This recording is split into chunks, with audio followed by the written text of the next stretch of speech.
अल्हम्दुलिल्लाहि रब्बिल आलमीन वस्सलातु वस्सलामु अला सय्यिदिल मुरसलीन अम्मा बअद फ़अऊज़ु बिल्लाहि मिनश शैतानिर रजीम बिस्मिल्लाहिर रहमानिर रहीम अस्सलातु वस्सलामु अलैका या रसूलल्लाह व अला आलिका व सहाबिका या हबीबल्लाह अस्सलातु वस्सलामु अलैका या नबी अल्लाह व अला आलिका व सहाबिका या नूर अल्लाह। प्रिय इस्लामी भाइयेरा और मदनी चैनलेर दर्शकबृंद, आजकेर এই পর্বে আমরা হযরতে ইয়াহিয়া মুআজ রাহমাতুল্লাহি তাআলা আলাইহির তাকওয়া পরহেজগারি সম্পর্কে জানার চেষ্টা করব এবং তার পাশাপাশি তিনার মূল্যবান নসিহতপূর্ণ কথাগুলো আমরা জানার চেষ্টা করব। দেখুন প্রিয় ইসলামী ভাইরা, কেউ যদি আল্লাহ তাআলার নৈকট্য লাভ করতে চায় তাহলে তার উচিত সে যেন নিয়মিতভাবে পরহেজগারি অবলম্বন করে, হালালকে হালাল জানে এবং হারামকে হারাম যাতে সে জানে, আর 5 ওয়াক্ত নামাজ সে যেন নিয়মিতভাবে আদায় করে, রাত্রে উঠে যাতে তাহাজ্জুদ নামাজ আদায় করে যদি সম্ভব হয়, আর অন্যান্য যে খারাপ কাজগুলো রয়েছে তা থেকে সে যেন বিরত থাকে। যদি এইভাবে কেউ যদি নিজেকে তৈরি করে নিতে পারে তাহলে সে আল্লাহ তাআলার নৈকট্য লাভ করতে পারবে। তো প্রিয় ইসলামী ভাইয়েরা, মদিনী চ্যানেলের দর্শকবৃন্দ, এই পরহেজগারি, এই ইবাদত, এই রিয়াজত, এই তাকওয়া কিয়ামতের দিনে কাজে আসবে।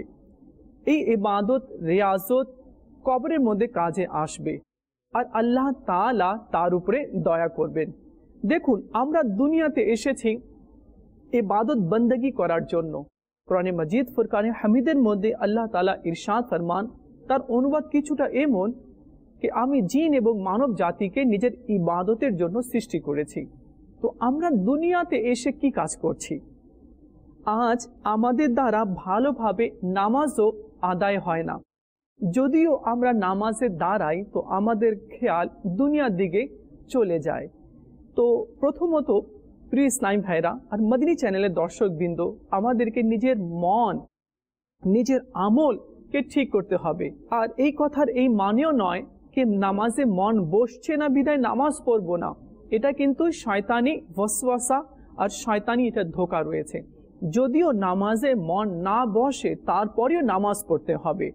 অনেক ইসলামী ভাইরা এভাবে বলে থাকে, কি করি, নামাজ যখন পড়তে বসি তো নামাজে মন বসে না, দুনিয়ার খেয়াল চলে আসে, হয়তো এভাবে নামাজ হবে না। দেখুন, প্র্যাকটিসের মধ্যে থাকতে হবে। যদিও না বসে তারপরেও আমাদেরকে নামাজ পড়তে হবে ইনশাআল্লাহ আযজা ওয়া জাল।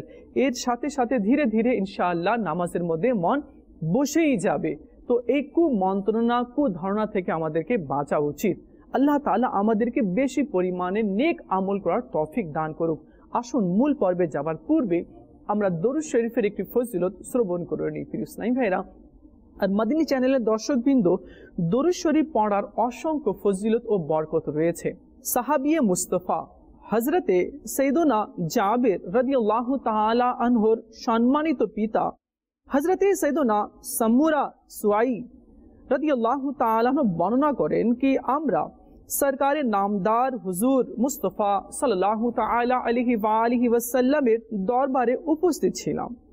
এক ব্যক্তি উপস্থিত হয়ে আরজ করলেন, ইয়া রাসূলুল্লাহ, ইয়া হাবিবাল্লাহ সাল্লাল্লাহু আলাইহি ওয়াসাল্লাম, আল্লাহ তাআলার দরবারে সবচেয়ে উত্তম আমল কোনটি? তখন নবী করিম রাউফুর রহিম সাল্লাল্লাহু আলাইহি ওয়াসাল্লাম ইরশাদ করলেন, সত্য কথা বলা এবং আমানত আদায় করা। হাদিসের বর্ণনাকারী হযরতে সাইয়েদনা সামুরা রাদিয়াল্লাহু তাআলা বলেন कि আমি আরজ করলাম, ইয়া রাসূলুল্লাহ সাল্লাল্লাহু আলাইহি ওয়াসাল্লাম, আরো কিছু ইরশাদ করুন। তখন দয়াল নবী, আপনার আমার নবী সাল্লাল্লাহু তাআলা আলাইহি ওয়া আলিহি ওয়াসাল্লাম ইরশাদ করলেন, বেশি পরিমাণে জিকির করা ও আমার উপর দরুদে পাক পাঠ করা, কেননা এই আমল দারিদ্রতা অর্থাৎ অভাবকে দূরীভূত করে। সুবহানাল্লাহ। প্রিয় ইসলামী ভাইরা, মদিনী চ্যানেলের দর্শকবৃন্দ, আজকের এই দরুদ শরীফের ফজিলতে আমরা অনেক কিছু জানতে পারলাম আর কিছু মদিনী ফুলও আমরা সংগ্রহ করতে পারলাম কি সর্বদা সত্য কথা বলতে হবে আর মানুষের আমানত আদায় করতে হবে। যদিও একটি খড়কুটা কেন না হয়, যদিও কারো আমানত স্বরূপ আমার কাছে একটি খড়কুটা রয়ে গেছে বা 1 পয়সা রয়ে গেছে, তো সেটা আদায় করতে হবে, ভুলা যাবে না। আর এই ভাবা যাবে না কি করি 1 পয়সা আছে, 1 টাকা আছে, না দিলেও চলবে, না না, এইভাবে ভাবা যাবে না। যদি কারো 1 টাকা 1 পয়সাও থাকে তাহলে সেটাকে খেয়াল করে মনে করে সেটা আদায় করে দিতে হবে। আর আমার নবী সাল্লাল্লাহু আলাইহি ওয়াসাল্লাম ইরশাদ করেছেন কি সর্বদা সত্য কথা বলো, আর যদি মানুষের আমানত রয়ে থাকে তবে সেটাকে আদায় করো।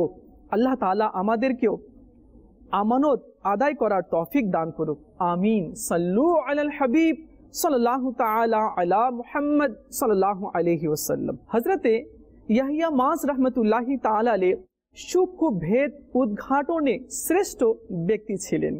অত্যন্ত চিত্তাকর্ষক ও অন্তরে প্রভাব সৃষ্টিকারী বয়ানও তিনি করতেন। এ কারণে অনেকে তাকে ইয়াহইয়া ওয়াইস নামেও সম্বোধন করতেন। ধর্মপথে কঠোর সাধনায় নিমগ্ন থাকা ছিল তার নিত্যকার অভ্যাস।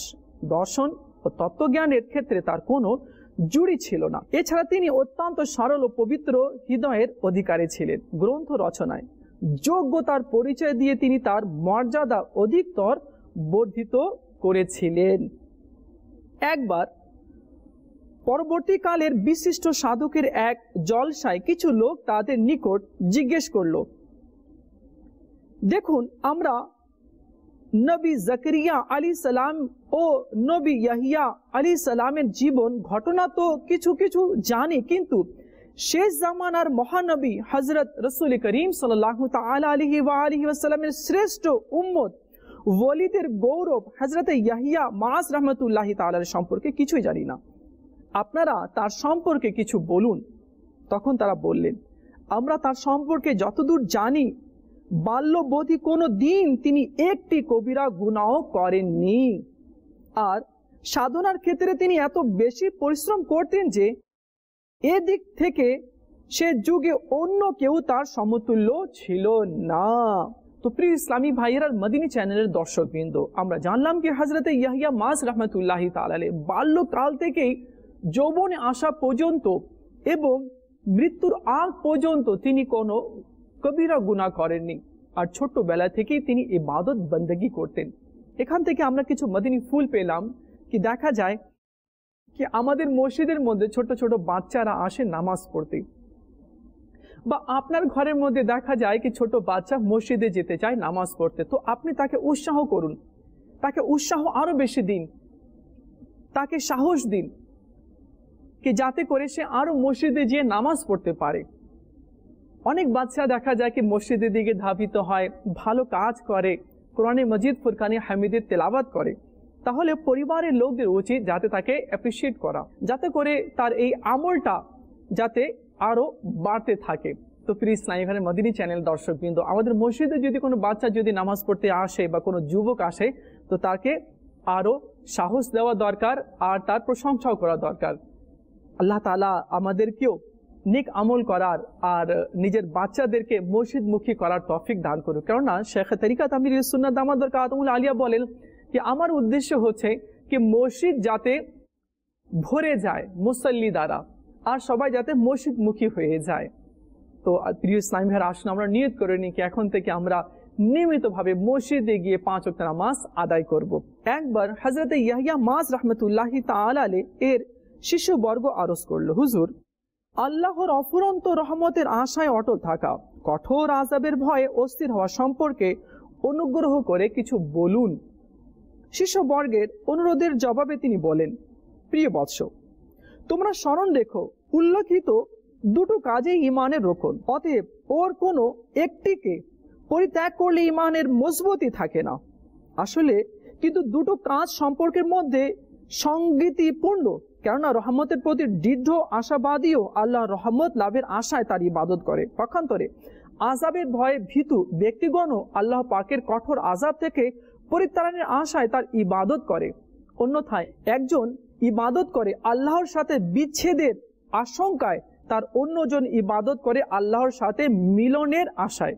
তবে কথা হলো ইবাদত ততক্ষণ পূর্ণ সফল হয় না যতক্ষণ না তার মধ্যে আশা ও ভয় শামিল থাকে। আবার ঠিক এভাবে ইবাদতের অনুপস্থিতিতেও বস্তু দুটির উদ্ভব ঘটে না। উপস্থিতিতেও বস্তু দুটির উদ্ভব ঘটে না।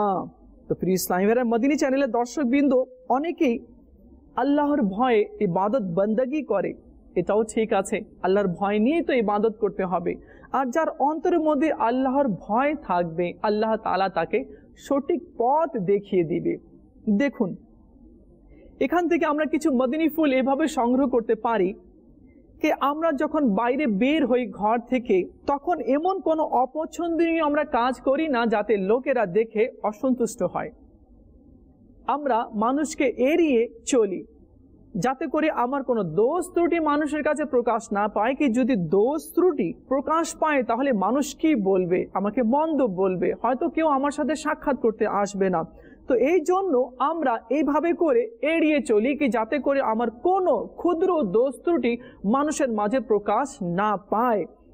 যদি পায় তো মানুষ কি বলবে, গ্রামবাসীরা কি বলবে, ঘরের লোকেরা কি বলবে, বাজারের লোকেরা কি বলবে, আত্মীয় স্বজন কি বলবে, বন্ধু বান্ধব কি বলবে, তো মানুষ কি বলবে। এই জন্য আমরা কোনো ত্রুটি থেকে, কোনো দোষ থেকে আমরা বাঁচতে চেষ্টা করি। কিন্তু আমার রব আজ্জা ওয়া জাল, যে আল্লাহ আমাকে সৃষ্টি করেছেন, যে আল্লাহ আমাকে হায়াত দিয়েছেন, যে আল্লাহ আমাকে বিবেক দিয়েছেন, যে আল্লাহ আমাকে দেখার জন্য চোখ দিয়েছে, বলার জন্য মুখ দিয়েছে, ধরার জন্য হাত দিয়েছে, চলার জন্য পা দিয়েছে, চিন্তা ভাবনার জন্য আল্লাহ তাআলা ব্রেন দিয়েছে, সেই মহান রব্বে করিম আজ্জা ওয়া জাল থেকে আমরা লুকাতে তো কখনো পারবো না। কিন্তু তারপরেও আমরা জানি কি আমি যদি কোনো পাপ করি তো আল্লাহ দেখে, আমি যদি কোনো নাফরমানি করি তো আল্লাহ দেখে, তারপরেও আমরা নাফরমানি করে যাচ্ছি লোক দেখানোর জন্য।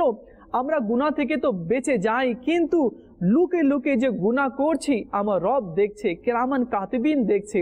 আমরা আল্লাহ পাকের সন্তুষ্টির জন্য কোনো কাজ করছি না। তো প্লিজ নাই ভাইরা, আমরা 7 সাগর পানির নিচেও যদি গুনাহ করি তারপরেও আল্লাহ দেখবে। যদি আমি লুকে কোনো কিলাতে লুকিয়ে যদি আমি গুনাহ করি তারপরে তো আল্লাহ দেখছে। তো সব সময় আল্লাহ তাআলা আমাকে দেখছে, অবলোকন করছে।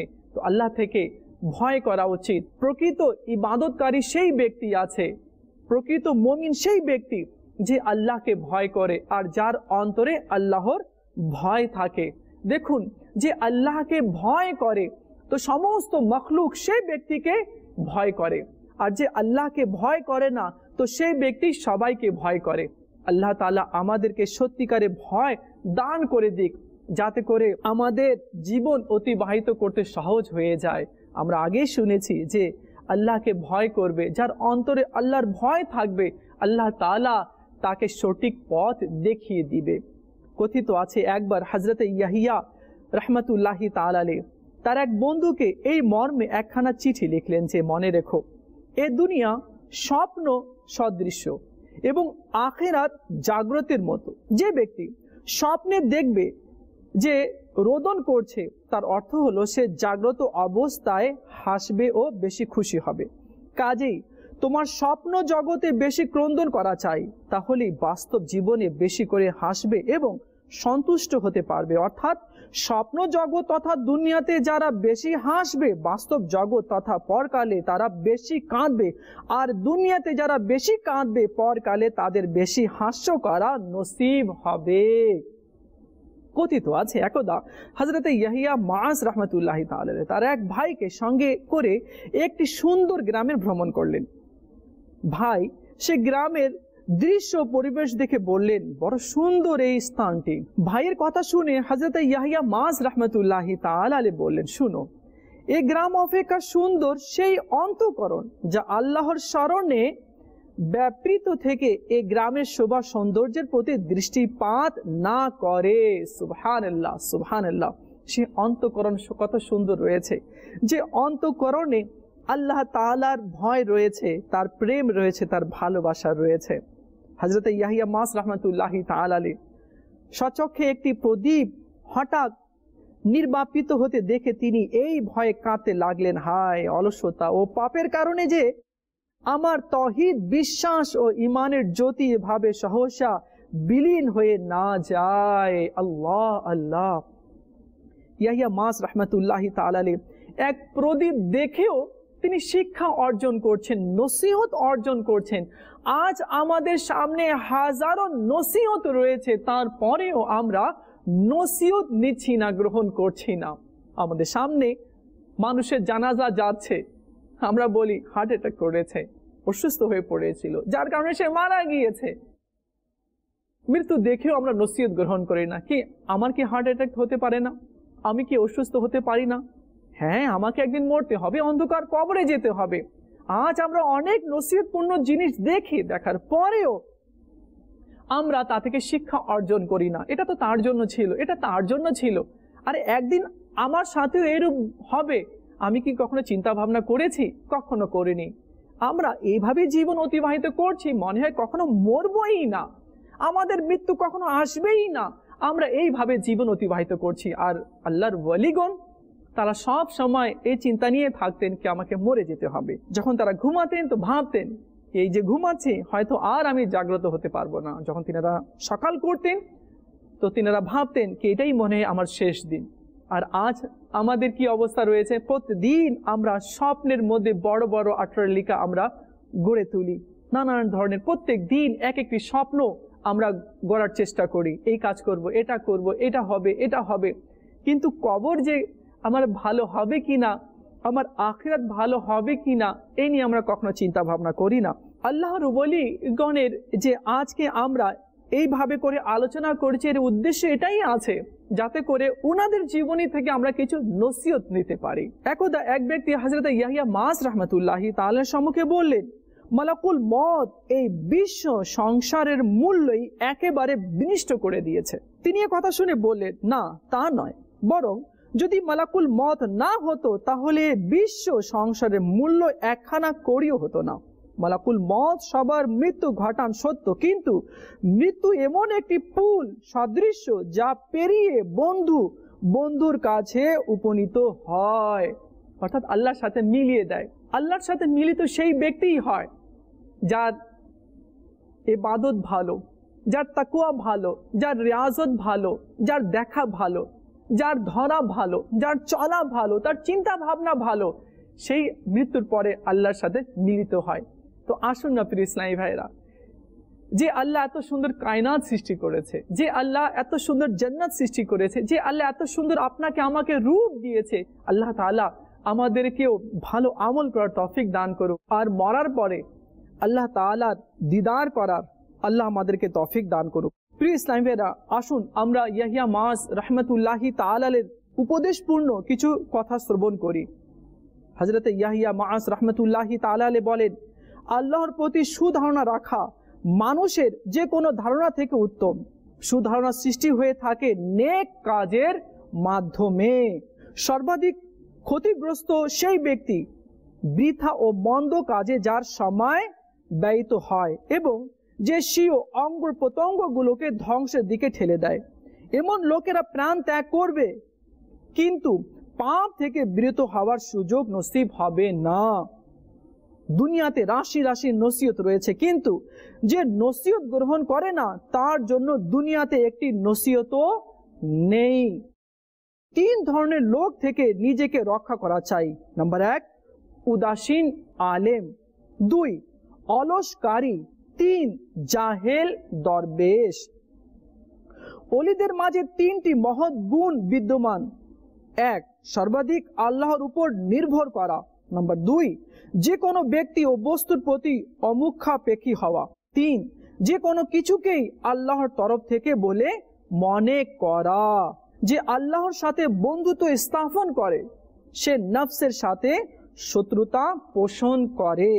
মুসলমানদের প্রতি 3টি বিষয় আমল করা। 1, মুসলমানদের উপকার করো, যদি তা একান্ত না পারো তবে অন্তত তার ক্ষতি করতে যেও না। 2, মুসলমানকে ব্যবহার দ্বারা সন্তুষ্ট করো, যদি তা একান্ত না পারো তবে অন্তত তাকে ব্যবহার দ্বারা অসন্তুষ্ট করো না। নাম্বার 3, মুসলমানদের প্রশংসা ও গুণ কীর্তন করো, যদি তা কোনো রূপে সম্ভব না হয় তবে অন্তত তার কুৎসা প্রচার ও দুর্নাম রটনা থেকে বিরত থাকো। তো প্রিয় ইসলামী ভাইয়েরা, যদি আমরা কোনো মুসলমানের উপকার করতে না পারি তাহলে তাদের ক্ষতিও আমরা করব না। যদি কোনো মুসলমানকে আমরা ব্যবহার দ্বারা সন্তুষ্ট করতে না পারি, তবে তাকে ব্যবহার দ্বারা কষ্ট দেওয়ারও আমাদের অনুমতি নেই। তিনি আরো বলেন কি দোজখ লাভের যোগ্য আমল করে বেহেশত প্রাপ্তির আশা করা বোকামি। তওবা করার পরে একটি মাত্র গুনাহ করা তওবা করার পূর্বেকার 70টি গুনাহ অপেক্ষা মারাত্মক। মুমিনদের মনে গুনাহের ভয় এই প্রকার, যেমন দুপাশে দু বাঘের মধ্যে পড়ে শিয়ালের অবস্থা হয়। তিনি আরো বলেন দুনিয়া শয়তানের দোকান সাদৃশ্য, সাবধান এ দোকান থেকে কেউ যেন কিছু অপহরণ করো না, তাহলে কিন্তু শয়তান তার পিছে উঠে পড়ে লেগে যাবে এবং তোমার অমূল্য ধন ধর্ম তার বিনিময়ে ছিনিয়ে নিবে।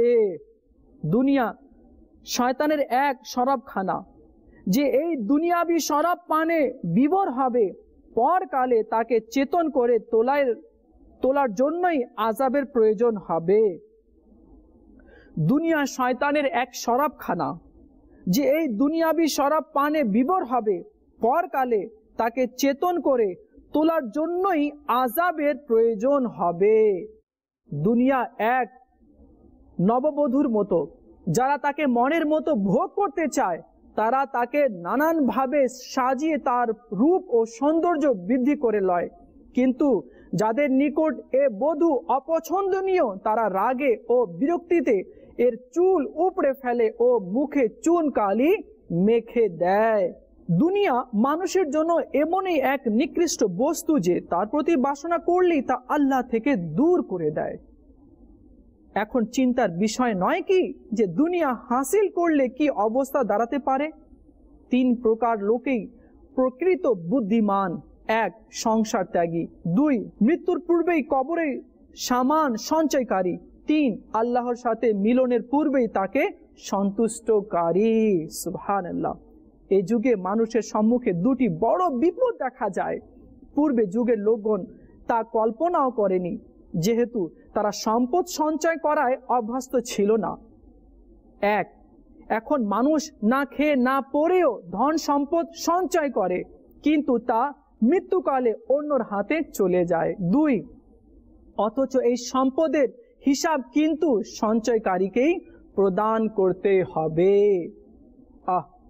আজ আমরা টাকা সঞ্চয় করছি, অনেকেই এমন কৃপণ রয়েছে যারা না খেয়ে না পরে টাকাগুলো সঞ্চয় করে, কিন্তু সে ভুলে যায় কি আমি যে এত কষ্ট করছি, খাচ্ছি না, ক্ষুধার্ত থাকছি, কিন্তু টাকা জমা করছি, ভালো পড়ছি না, টাকা জমা করছি, কিন্তু মৃত্যুর পরে আমাকে খালি হাতে চলে যেতে হবে আর এই টাকা পয়সা অন্যকে দিয়ে দিতে হবে, অর্থাৎ অন্যর হাতে এই টাকা পয়সা চলে যেতে হবে।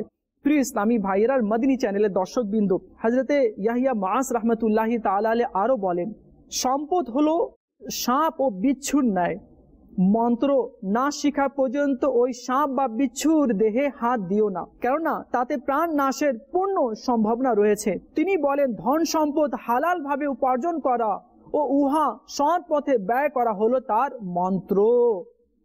পশমি কম্বল পরে দরবেশের বেশ ধারণা করা একটি ব্যবসার ন্যায়। তিনি আরো বলেন, উপবাস হলো নূর সদৃশ্য আর পরিত্যক্ত ভোজ হলো আগুন সমতুল্য, এবং খায়সাতে নফসানি হলো সে আগুনের জ্বালানির ন্যায় যার সাহায্য উহা প্রজ্বলিত হতে থাকবে।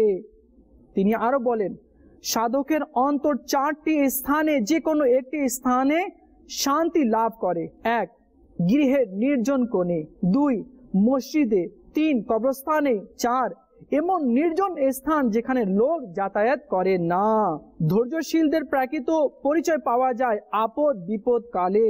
আমল হলো 3টি বস্তুর মুখাপেক্ষী, যথা 1 দ্বীনি এলেম, 2 সুনিয়ত বা পবিত্র সংকল্প, এবং 3 ইখলাস বা কেবল আল্লাহ তাআলার সন্তুষ্টির উদ্দেশ্যে।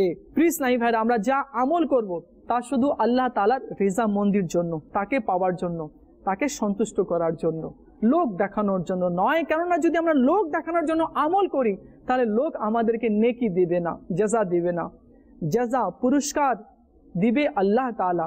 তো আল্লাহ তাআলার রিজামন্দির জন্যই আমাদেরকে নেক আমল করার দরকার। তো প্রিয় ইসলামী ভাইরা, মদিনী চ্যানেলের দর্শক বিন্দু, আজকে আমরা অনেকগুলো মদিনী ফুল পেলাম, কিছু নসিহতপূর্ণ কথাগুলো আমরা জানতে পারলাম। আল্লাহ তাআলা আমরা যা শুনেছি সেই অনুযায়ী আমল করার তৌফিক দান করুক। আল্লাহ তাআলা আমাদেরকে নেক বানিয়ে দিক, আমাদের অন্তরকে আল্লাহ তাআলা ভালো করে দিক। আল্লাহ তাআলা আমাদেরকে আখিরাতের প্রস্তুতি নেওয়ার আমাদেরকে তৌফিক দান করে দিক। দাওয়াত ইসলামীর মদিনী পরিবেশ থেকে সম্পৃক্ত হয়ে যান, মদিনী চ্যানেল দেখতে থাকুন, ইনশাআল্লাহ আজ্জা ওয়া জাল এতে আমরা অনেক কিছু শিখতে পারবো, আরো অনেক কিছু আমরা জানতে পারবো। আল্লাহ আমাদেরকে আমল করার তৌফিক দান করুক, আমিন বিজাহিন নবীল আমিন সাল্লাল্লাহু আলাইহি ওয়াসাল্লাম।